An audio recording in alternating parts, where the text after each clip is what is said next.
Super, and we're on the hour, so welcome everyone. I hope you have a good day so far.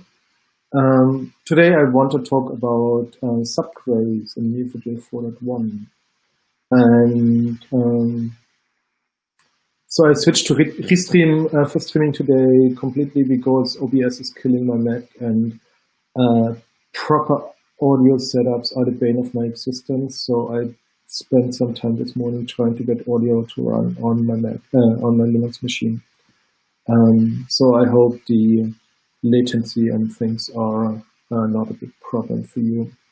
If you have any questions, please type your questions in the chat. I'm happy to answer any questions around subqueries, but also other things as well. So just let me know if you have any clarification questions as well. Okay, cool. So let's get started. So actually, for some personal history, so before I started at Neo, I've been doing a lot of relational database work as consultant, and I always kind of hated subqueries because I felt that they made queries much more unreadable than kind of straightforward single string queries.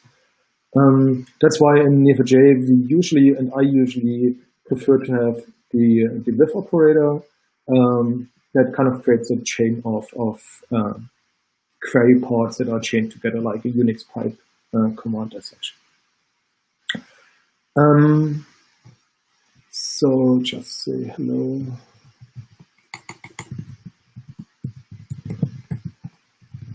Ask anything. Okay, cool.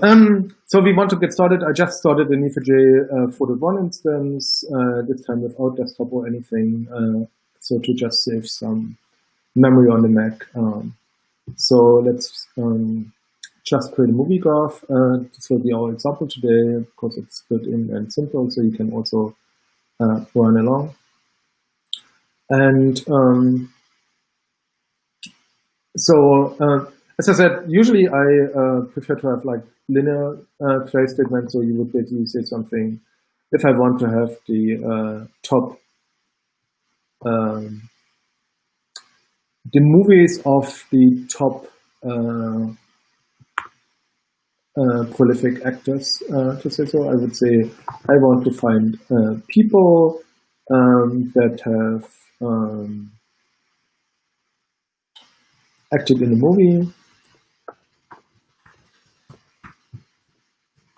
And then I can use with to say I want to with these people the number of movies, and then I can say order by movies descending limit 5. I want to have the top 10 people, and then for those people I then kind of just rematch, for instance, this and return the movie titles, as I said, the person's name and the person's name and the movie title. Right. Return a dot name, collect and dot title. So for the 5 most prolific actors, I just want to run this query, and then I should see this, right? So if I run this, I see like Tom Hanks with his movies, and so at least in our data set. So of course I can change this. So for instance, if I don't want to match these things here, I can also just use, of course, the degree of the person.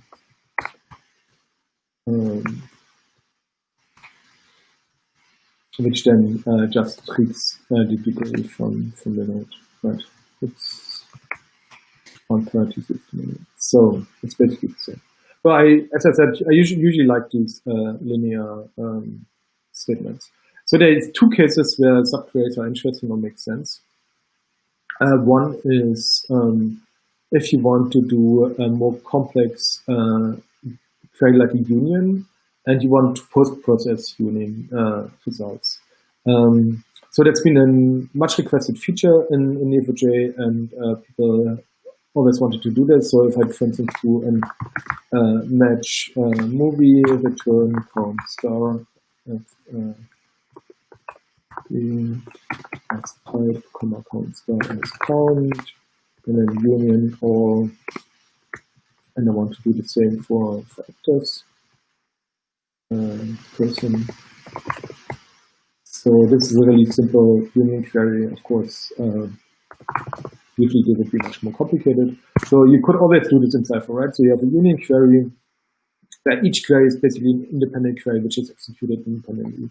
It should also be visible in profile as well. Right. So you see these are actually two independent queries, and then they are pulled together into a union. So, but unfortunately, this part here at the end, you couldn't do anything about this. So you couldn't, for instance, sort by the end results or anything like that. So what Neo4j 4.0 added is a subquery capability that basically just allows you to take query fragments and execute them within the scope of a call subquery. And then this call subquery returns the results of the inner query, right? So as the simplest version, it would be something like that. And then I could say, for instance, order by count, return type count, and order by count, right? So this is a kind of pointless subquery, right? So because that's also something I can do without a subquery. But if I add the union bit here, then that's something that I couldn't do before. So that I, for instance, say, I want to order them by count, so it's 3833, or if I do count descending, then I can do other things. Or for instance, I could also add in this here and say where count is greater than 100, and then return type count, or I could also say just return star, of course, and oops, and then I get this, right? So this was the first subquery type that was added in Neo4j 4.0. So our friends from Graphware, so Luann has written a blog post about this, so where she goes much more into depth, and you can look into these as such. So one big drawback of these subqueries was that they can't access any information from before the query. So for instance, if I say, let's say I have like 42 as answer, and then I would want to add this answer to the count, right? So, or like an offset or something like that, right? Or base, right? So if I want to add here base to the count, then it would tell me that it can't access base, right? So that was kind of the case in 4.0. In 4.1, this was thankfully finished and fixed by the Cypher team. So the subqueries now can access outer variables or outer identifiers. So you can declare them at the beginning of the code statement, and then they are available inside. So if I run this, it should actually return. Let's remove this filter here. We see we have our base 80 plus, what was 38? Is 80 plus 38 plus 42 is 80. So you see that it's been added. What's actually interesting is, of course, union queries are independent queries. If I add base here, you'll see that it should complain because it's an independent query. So we also have to add with base. But if it's a regular query, then I don't have to do this. Then I only have to do it in the beginning of the history. So this is just a high-level thing of what exists and what we can do. What I want to talk a little bit about today as well is where it is useful. Right? So usually, as I said, I prefer to have these more streamlined pipe-based query statements. So the union post-processing is one use case where it's interesting. The other use case where this is interesting, if you have a model we have independent subtrees that you want to query along. So in our movie database, it could be something like, I want for a certain actor,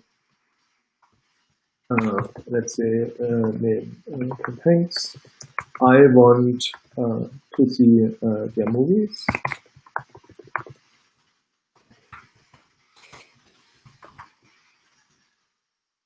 Right, and then I also want to see for this person actually, let's write this a little bit different. So we have a person, and this person acted in some movies, and this person directed some movies.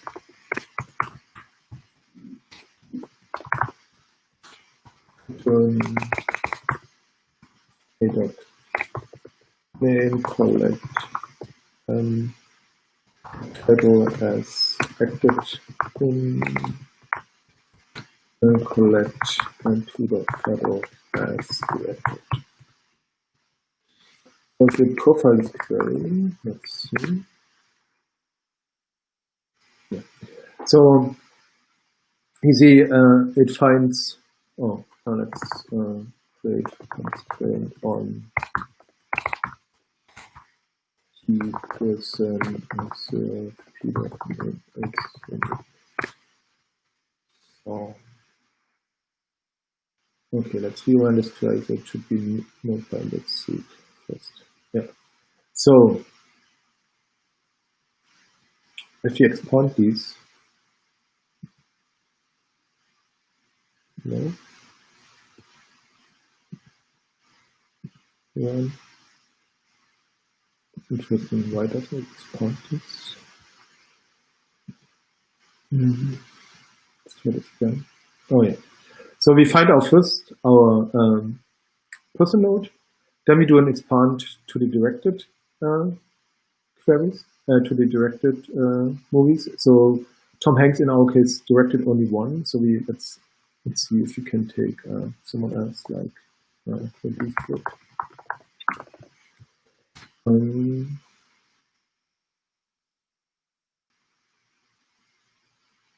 What's your also just one?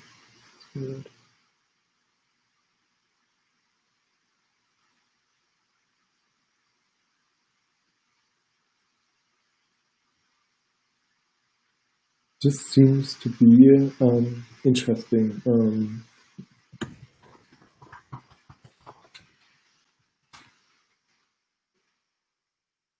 Let's see.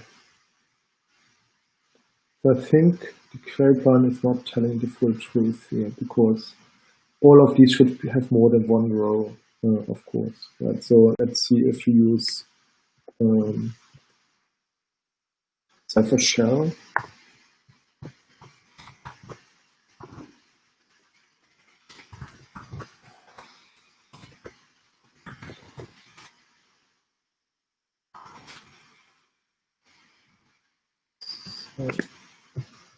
If we use Cypher shell, we should actually see that there are more rows, and it doesn't tell us that there are more rows. That's very, very weird.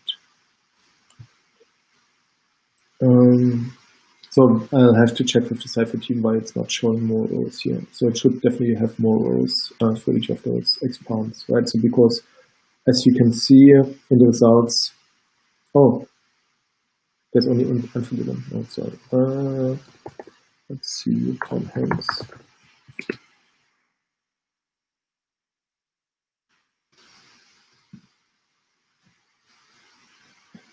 Okay. So if you look at the profile for Tom Hanks again, it's 1 row and 12 rows. Yeah. So what happens here is it first finds the person, then it does the first expand and the filter for movie, and then it does the second expand.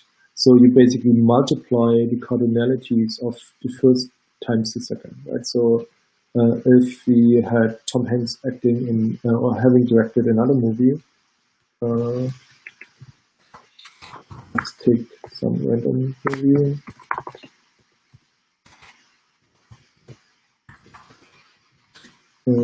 Create a So this is of course not correct now, but I just create one additional directed relationship for Tom Hanks. And so if you run this again, so we see that here now it's creating 2 rows for the directed, and that means there are not 12 but 24 rows coming out of the second one. That means we have 2 independent subtrees, one the directed subtree and one's the active subtree, which you want to create independently, right? So this is of course a little bit of a simple example. You could of course say, okay, we do something like with a comma collect and title here. So, and then we have reduced the cardinality again, and only like one row gets passed from the first to the second one. Right? So we have the aggregation here, and then we back to one row, and then we do the second expand. Right? So that's a simple example. But what happens if you want to go further here? For instance, for these movies, you also want to see the co-actors of Tom as well. Right, and how do I then I have to collect the title, and or I have to do a double collect, kind of first collect the co-actors and then the titles, or right, so I have to do something like this.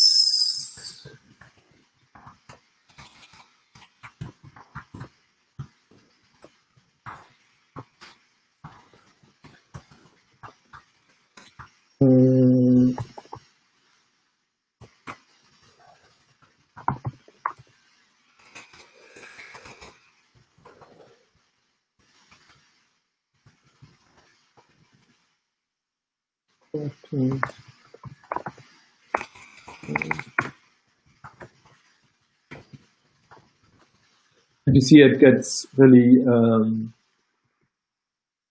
complex, right? So because the more nested levels, and imagine I want to do filtering here as well, or aggregation or other things, and I might even destroy my original variable here because I want to do some other filtering or something like that. So it basically gets more involved and complicated here. So for instance, if I look at now the results, I have the movie, and then I have the co-actors, right? So each co-actor here as such, right? So, and this is where subqueries can help us. And originally, we had a feature already in Neo4j 3.1, like 4.1 to 3.1, which was really cool, with which Andreas Taylor added, which was inspired by GraphQL. And there were 2 cool features. One is pattern comprehensions, and one is map projection. So I really want to show you the 2 features because I think they're still very valuable. And I also want to talk about the shortcomings of these features a little bit. Chaitanya asking, how can I create a graph database in Neo4j? So easiest way to do this is to download Neo4j desktop. And in Neo4j desktop, you can then create as many graph databases as you want. So, and within Neo4j 4.1, you also have database management. So for instance, if I want to create a new database, I can say create database news or something like that, and then I create a new database, which I then can access and use. So I then have here news as a new database that I could use. And then you import data from another source, from a REST API, from CSV, from other graph databases, from RDF data also. So if you look at developer guides, here there's a guide for Neo4j desktop that explains how to download and install Neo4j desktop. And the Neo4j graph platform, there's Neo4j desktop. And this explains in detail how to do that, including a video as well. Okay, so we were at pattern comprehensions and list projections.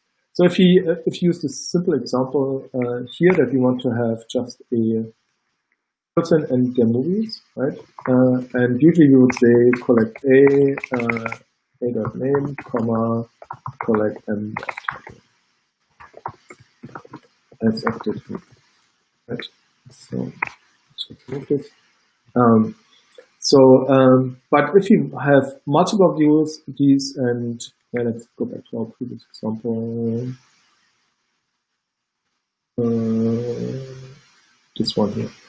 If you have multiple of these, then it would be actually cool if you don't have to do the additional match operations, but you can just do an expression that does the same.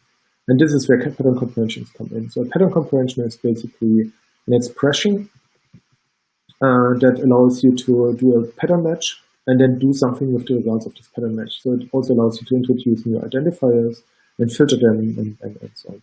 So from that perspective, a pattern comprehension is similar to a list comprehension.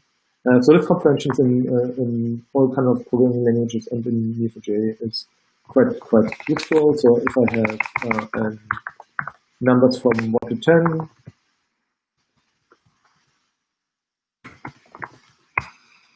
as a list, I can return them. Right. Oops, return list. But with list comprehensions, I can, for instance, say I want to filter them, for instance, where x in list, where x modulo 2 is 0, so all even numbers, then I only get even numbers. And then I can also do an operation and an expression, for instance, square those. Right? So that's something that you can do in many programming languages and also in software. So that's called a list comprehension. It's kind of an expression and a filter on a list. Right? Super helpful and super useful. The only drawback is you can't sort these and you can't get a sublist as part of the list comprehension. You have to do it after the fact. So for instance, if I want to have the first element or first two elements, then I have to do something like this. Right? So that happens after the fact. It's not done as part of the list. It's happening after the fact. So and pattern comprehensions are similar to that. So pattern comprehensions allow us in this query that we had here to replace these additional matches by expressions. So for instance, if you only want to look at the movies one for the time being, the active in one for the time being, so we can just move this into an expression. So we say this is our expression, and then we can do something with this expression, with the things introduced in this expression, the relationship, for instance. We could assign this to a path here and then do something with the path. We could create new identifiers like R and M here, and then we can do something with those. So this is like a Pullman subquery, to say so, right? And then we can say here, I want to get M title. So it would give me a list of titles of movies, right? So, and if I run this, then I say see the same here. Let me move this profile. I have Tom Hanks and his movies. If I want to filter this, I can also say where m.title starts with T or something like that. So this is kind of what you can do with pattern comprehensions. And the nice thing is our cardinality here is always 1. So because we have our one person, and this is an expression that's executed on that person node, right? So we don't have this problem of like cross products or things like that. And if I want to add now like directors, then I can just add a second expression here and say let's change this into directed. We don't actually use the R here. And move this. We would have the movies that Tom Hanks did. Okay. So and here at the end, this could be in any arbitrary expression, right? So I can just, for instance, add a prefix to the title, or I can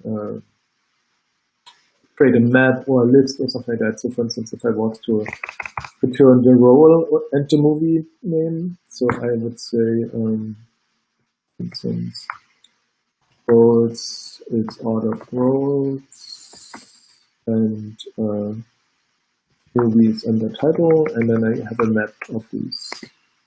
It's ordered roles, roles. So you see, roles is a list here, and the movie title. So I create a list of maps here as well. So this is already quite powerful. And we can do a lot of things with that. But the two things that we can't do is more complex queries that involve aggregation and things like that. We can't do sorting, and we can't do pagination. So of course, here again, because it's a list, we can do, I want to have the first two, something like that, right? But this is also happening after the fact. So the whole query is executed, and then the slice is taken from the list.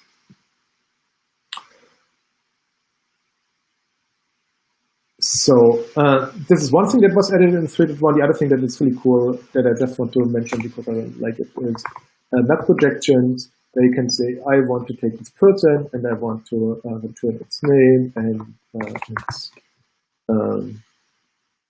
its birth date, and then I just get this as a map back, right? And what's cool is I can combine these pattern comprehension as I do these map projections with it's dot syntax, but I can also have just things like regular expressions in here as well, and I also can use dot star. So if I do use dot star, I get all the properties. So it's similar to properties of A, basically. But if I have this one, then I can actually combine both, and I can say movies is actually A.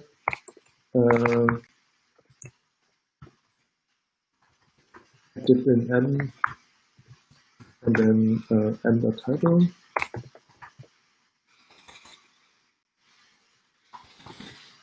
Title. Right. As and you see, then we can actually create a JSON document from this, which is really nice. So here we have the person, the movies, and then when he was born. So it's just a JSON object. What's interesting here, of course, we can nest this ad infinitum, right? So for instance, if I say here, the movie's title, the movie's release date, for instance, release. And then I could actually say, I want to see the directors of this movie, right? So I would then just for visibility move this on a new line. And then I would say, I want to also see the directors of this movie, which is then a pattern comprehension again. So directed director, and we could do the director's name. So right, and so we would see Tom Hanks, all his movies with title and release, and the directors of these movies, right, as well. So, and you can see that's actually a really nice structure for consuming from the front end, because it's like one nested document per actor. So if I was to remove Tom Hanks here, then I would actually get this for all actors in my database, right? So for each actor, I would get all the movies and their directors again, right? So I can then just consume it on the client side and generate a view from that as well, right? So which is really cool. So this is the combination of pattern comprehensions and map projections. So, and how do we use this?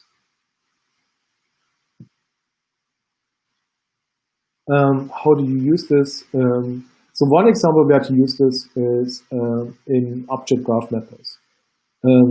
So if you have a domain of any kind and you want to map it to your graph without writing all the boilerplate code to do CRUD operations, then an object graph mapper can help you with that, and you can then focus on the real queries that add the value to your system, not just creating, updating, and deleting entities. And when you want to fetch a an object, an entity from the graph, then you would usually have a type definition. Here's a GraphQL type definition. Here's a string data Neo4j type definition, which are really similar, as you can see. And we can use this meta information that we get about our entities to auto-generate queries to load these entities. And that's where we used in the past pattern comprehensions and map projections, because you can actually say, I want to see from this movie only title and release and tagline, and none of the other properties because they're not in my schema definition.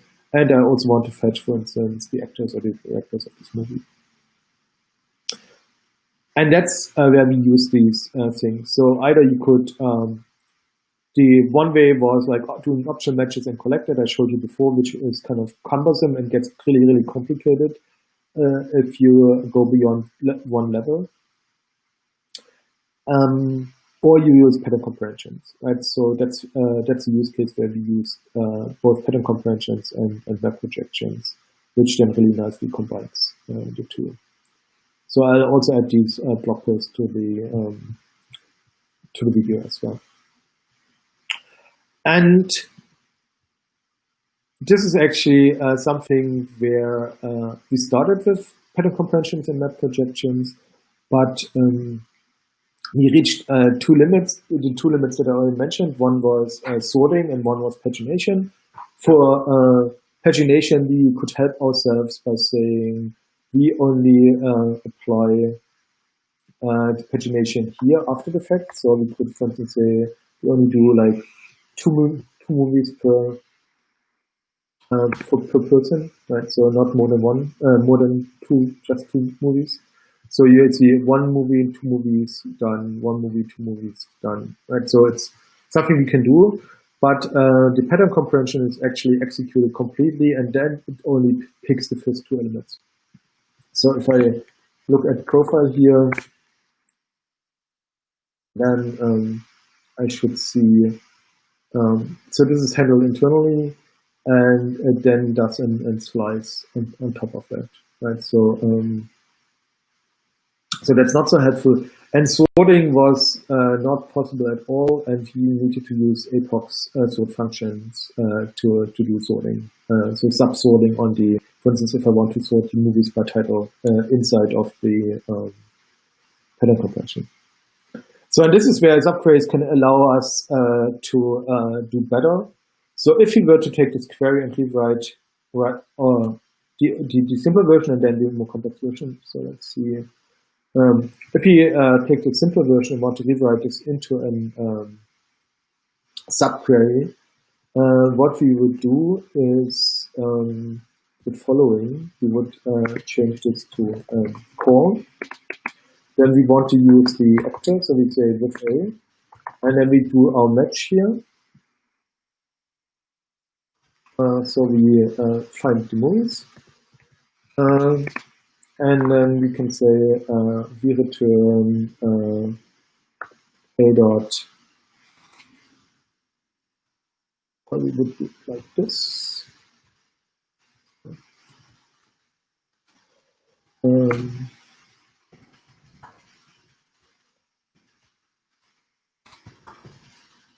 We have the name, and then here is just connect.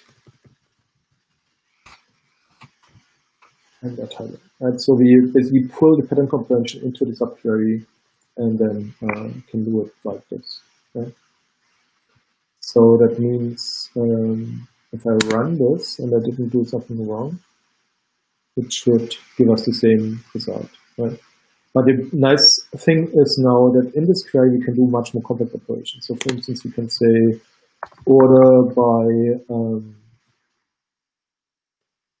for instance, in here we can say with a comma n order by n dot typo limit 2. So if we do only limit 2, it will only do 2 movies per character. And so we can have a query that only would give us 2 movies per actor, and if I run this for all actors, then it would give us the movies factor, but you also see that they are ordered now, right? So, and I can do other things like aggregations and filterings in the subquery as well. So, and if you continue with this more complex thing, then you also want to see the directors of this movie. We could say we do another call because we can nest them, right? And then we say with n match directed d return collect d.title. That's directors, and directors is now available here in this.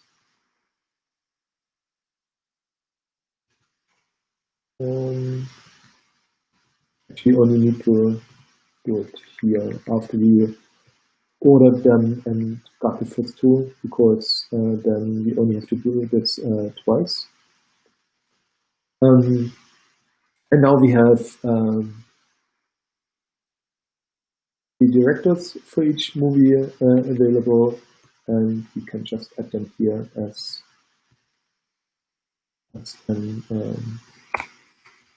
a comprehension. So, could for instance say title and directors.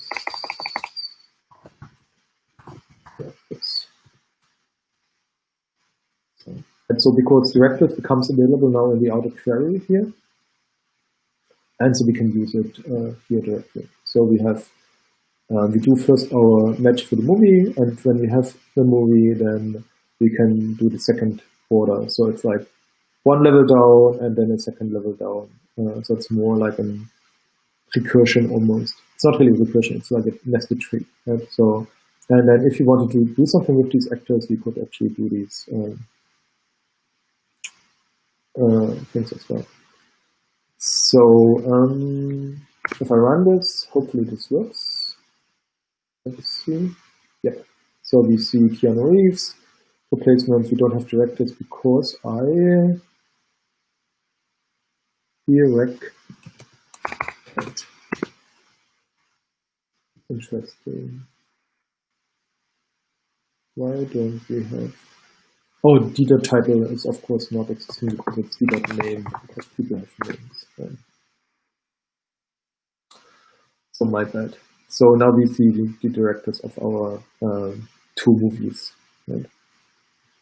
And this should become a quite efficient query. So if we look at profile, and this is also an advantage, these queries should have much more detail. When you look at them, so you see what is happening here. So here's an expand from movie, here's an expand from actor to movie, and so on, and then puts them together, aggregations, and so on. By the way, you can also see memory estimations or memory information. That's also a new feature in 4.1 that we have memory information about the query, how much memory it took. If you compare this with the profile that we had before, let's see if we still have it around.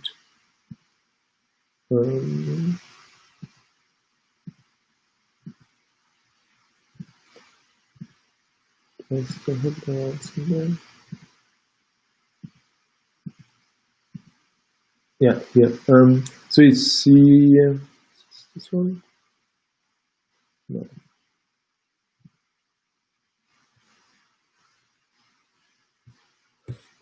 I can run it again.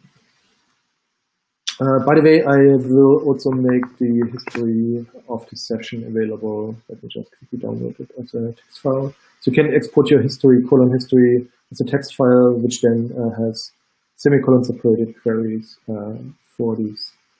So I had the pattern comprehension here. And when I ran this with profile, then you saw the actual pattern comprehension was one big blob of stuff happening here, right? So where you don't actually have access, and here again, right? So it's much more detailed now in the subqueries, and the cipher operator can compile these things much more efficiently as such. Okay, so much for that.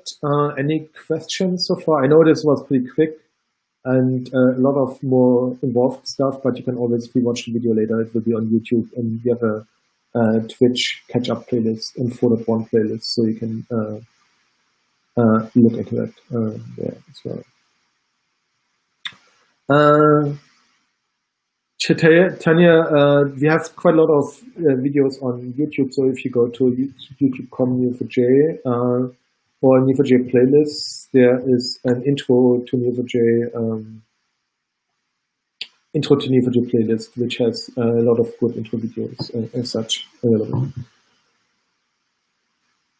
Okay. So the other thing that I wanted to show you is, there's one thing, one caveat that I want to mention at least, is if you take one of these simple examples here, this one.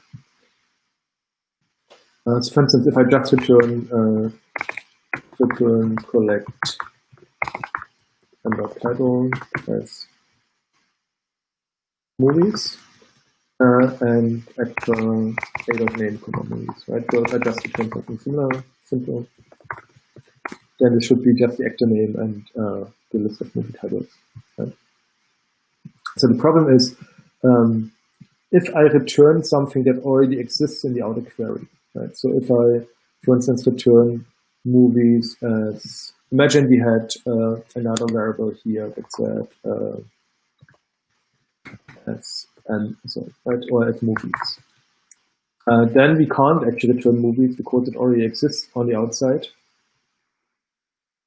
So it complains and we have to rename it. So you'd say it's already declared. Or if you wanted to say we also want to return A from this query for whatever reason, then it would also complain about this and say A is already declared and we have to rename it. Right? So that's a caveat that you have to watch out for in subqueries. So that's actually most of the things that are happening with the built-in subqueries in Neo4j 4.1. There's one thing that we should be able to do is, remember I created this news database here. So imagine we create a bunch of news about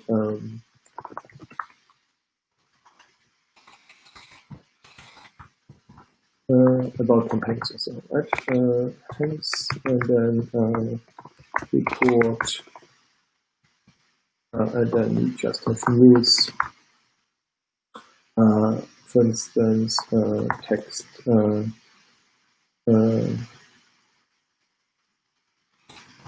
But COVID in Australia. I'm really glad that we survived it and it's okay now.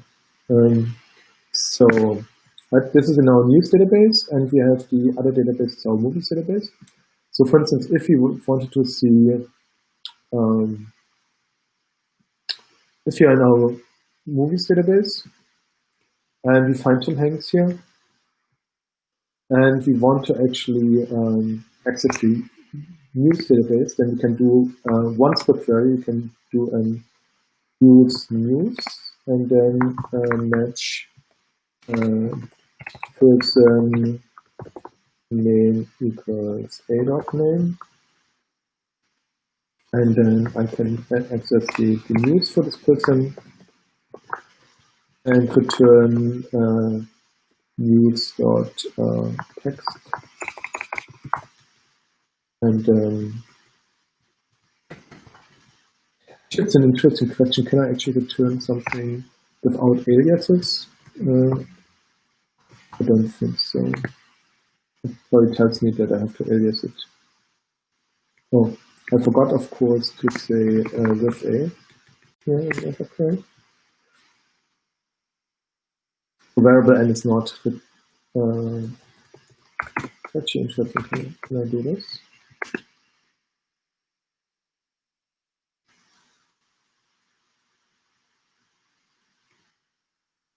Interesting.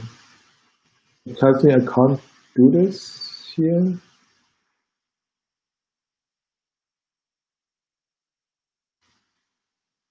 Interesting.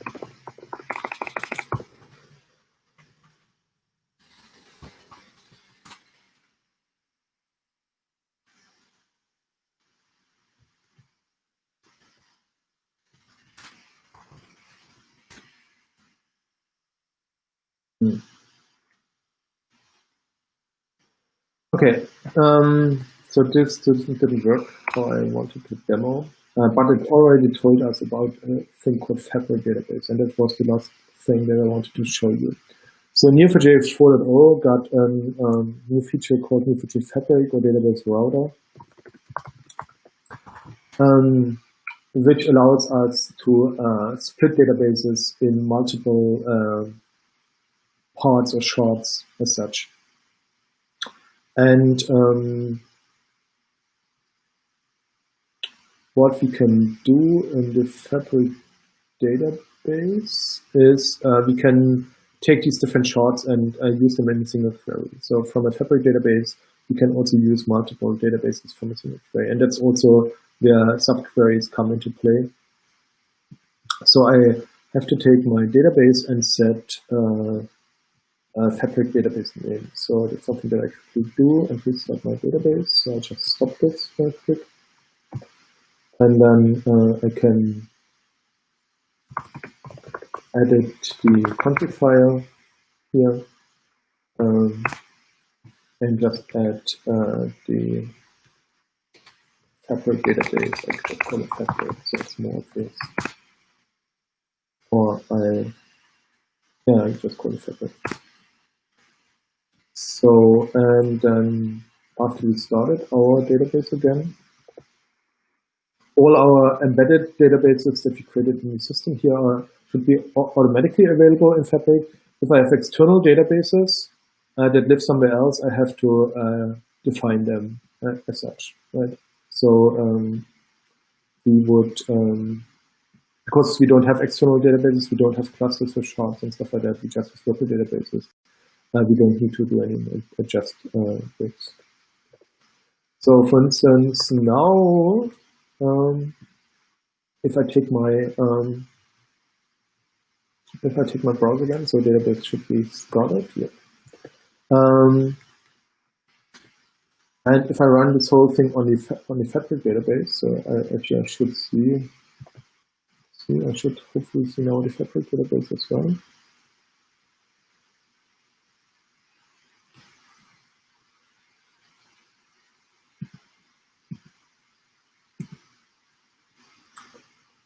Let's see. Yeah, so here's my Fabric database. And if I run the same query that we just had here, from our Fabric database, then I should be able to do this actually. Let's see if this works.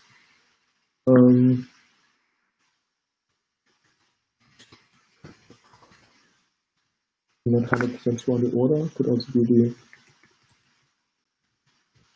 the Fabric.news.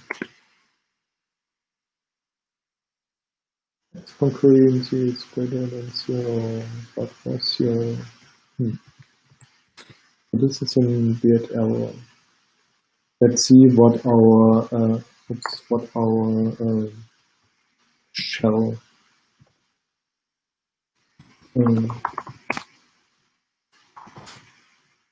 Let's do that. It's the same.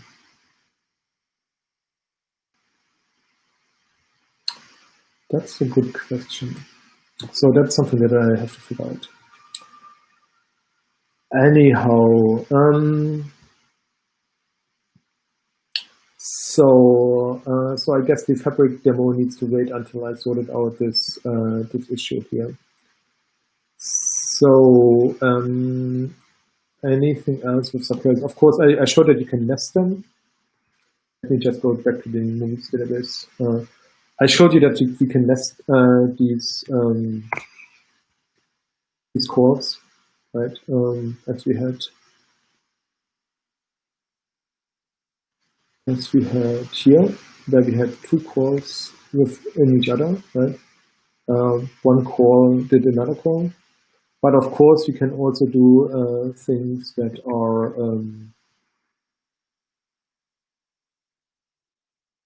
side by side. So we can also say, okay, this actor to the movie where they acted in.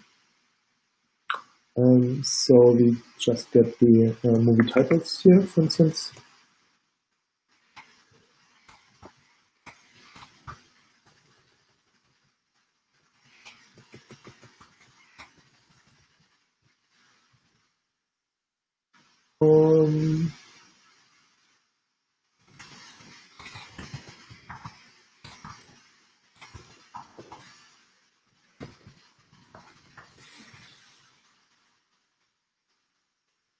And so if you want now to do the second subtree, that's actually my motivating example had this, right? So this is my first subtree. It's kind of the active in movies, and the second subtree is the directed movies, right? Which movies did this person direct? So we don't want to limit this by 2, so I get all of them, right? And then directed. And then I can just return both. So this would be my motivating example. So I don't change the cardinality here. I keep the same cardinality because each subquery is getting cardinality passed in, cardinality 1 passed in, and returns a single row, so it stays at the same cardinality. Right? So that's a good point to show as well. So let's see, a.name. So we get the actor's name, and then the movies that they directed and the movies that they acted in. Yeah. So there's one thing that we need to be a little bit careful about is when the subquery returns 0 rows. So if it doesn't return any rows, it will also stop the execution of the outer query at this stage. So that means if we had, let's say,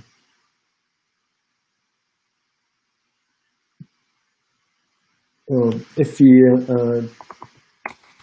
returned here the movie title, not a collect of movie title, but the movie title itself, and the person had not directed any movies, so this second subquery would not return any rows, then all of these that currently have an empty list here would not show up anymore at all because it basically doesn't create any rows, so they are filtered out.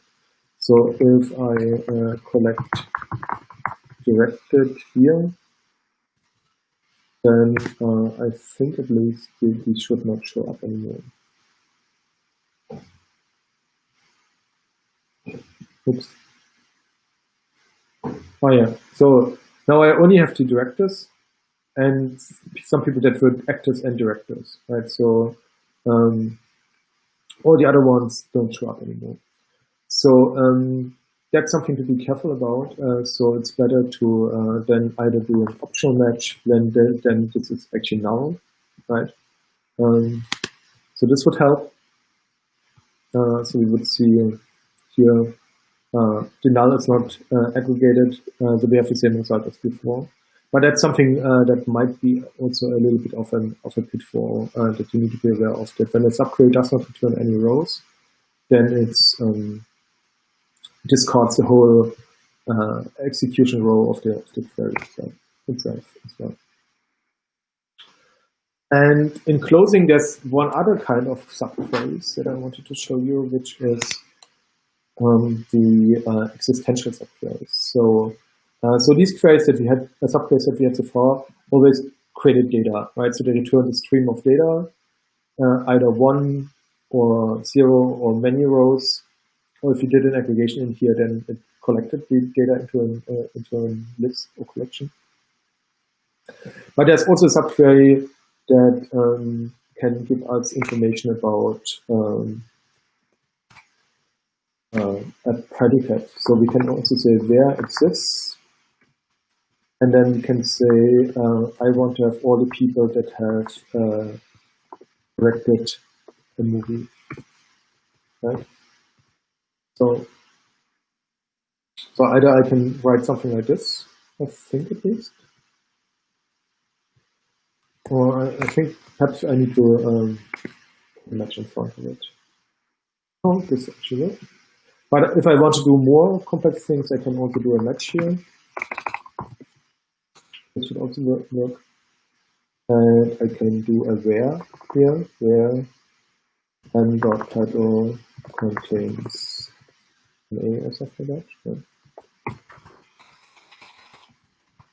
These are called existential subqueries, so they are like an expression, right? So this is like an expression as such.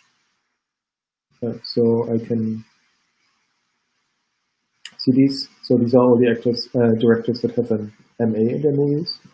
And if I wanted to use this as a pure expression, I could also return this as directors with MA movie.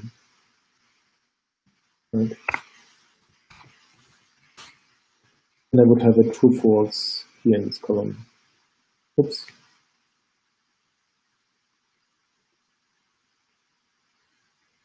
Interesting.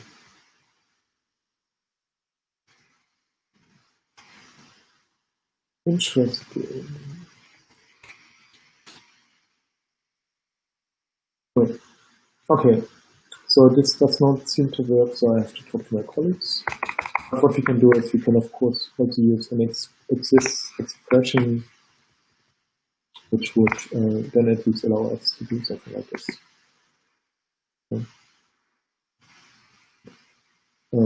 So you get a true false from the expression. But the other one should actually also work. So I need to talk to my colleagues about this. This director. Cool. Tomasz, can you create data in subqueries? Actually, yes, I think so. So let's see. That's a good point.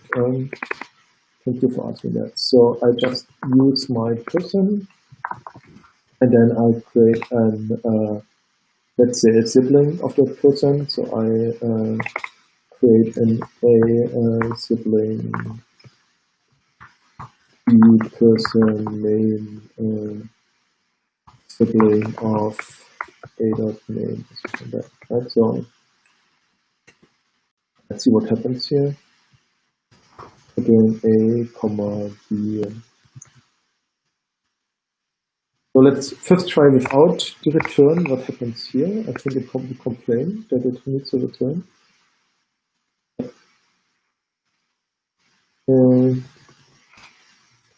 Subquery cannot conclusion call, so we return A. Let's see if this works. And the subquery also needs to return something, so we return B, and then we return A, comma B, and that hopefully works. Yeah. So what's interesting is why don't our people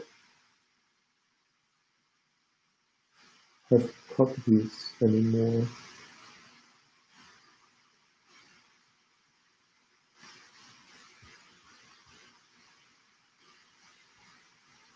That's a really interesting question. So I don't know if that's a browser issue or if that's an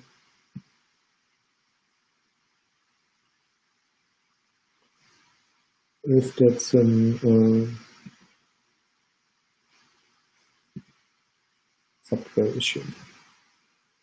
So let's delete sub-siblings.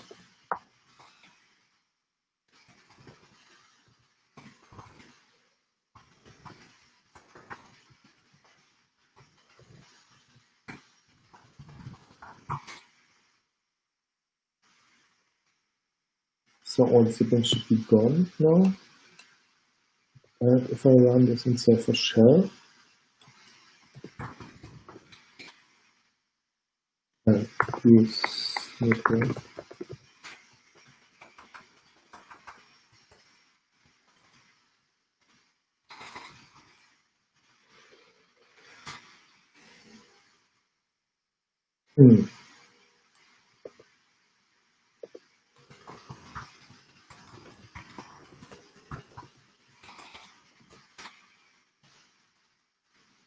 I think we found a really interesting thing here. So it seems that the name here is evaluating to a noun. Sibling of a.name, but a.name should be available to the inner query, right? So because it's our actor. Interesting. So you should be able to do it. Good point, Tomasz, on the conditional data creation. So you can create conditionally data, but you have to watch out for the zero row problem, right? So for instance, if I say, I have a conditional here where I say where false or so, right? Some expression, for instance, if I have like data from a CSV, I would say row dot type equals sibling or so. Then this would usually, if it's filtered out,